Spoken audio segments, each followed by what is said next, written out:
বিধায়ক দীপায়ন চক্রবর্তী, জেলা শাসক, পুলিশ সুপার সহ বন্যা নিয়ন্ত্রণ বিভাগীয় কর্তৃপক্ষ রাগিয়ে উপস্থিত সরজমিনের শিলচর বেতুকান্দি বাঁধ পরিদর্শন করেন।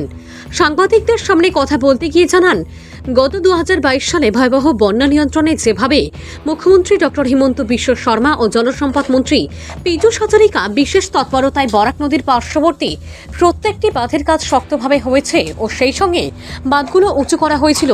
নদীর জল বাড়লেও বাঁধের কারণে জল শিলচর শহরে ঢুকতে পারবে না বলে শহরবাসীকে অভয় দিয়েছেন।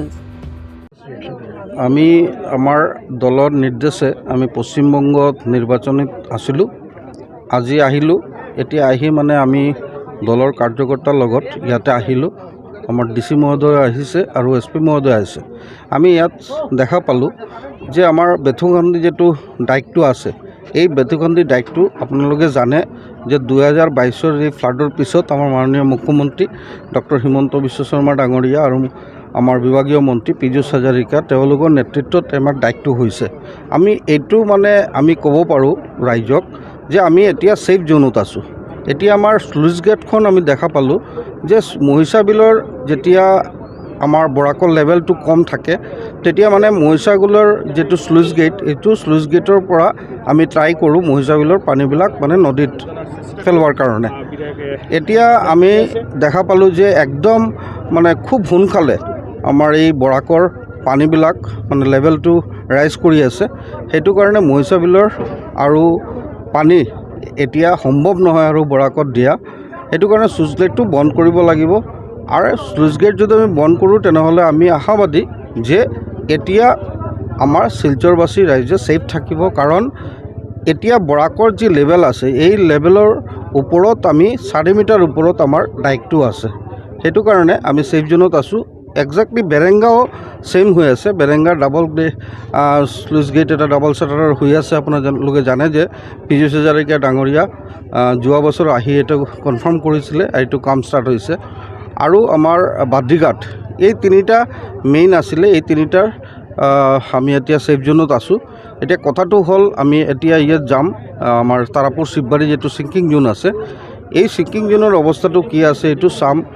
আৰু আমাৰ অন্নপূৰ্ণা ঘাট আৰু বাংলা ঘাট, আপোনালোকে জানে যে আমাৰ মুখ্যমন্ত্ৰী ডাঙৰীয়াৰ নেতৃত্বত এটা এনেকুৱা ডাবল শ্বাটাৰৰ স্লুইচ গেট হৈছে।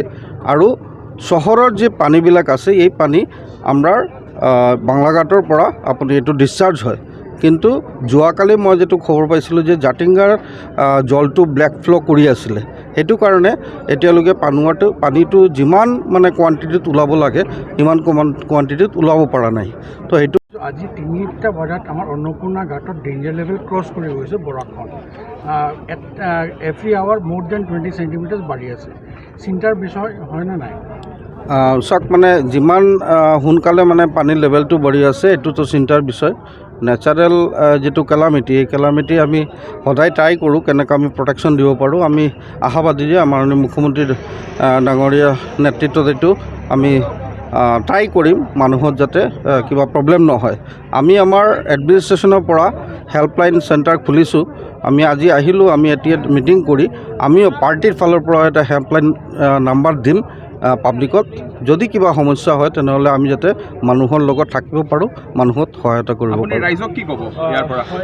মই এইটো কৈ আছোঁ যে আপোনালোকে বেথুকান্দি ডাইক আৰু বেলেগ বেলেগ ডাইকত আপোনালোকে আহিব নালাগে, আপোনালোকে ঘৰত থাকক। আমি এডমিনিষ্ট্ৰেশ্যনৰ ফালৰ পৰা যিমানখিনি সহায়তা কৰিব লাগে আমি এইটো সহায়তাৰ কাৰণে আগবঢ়াম।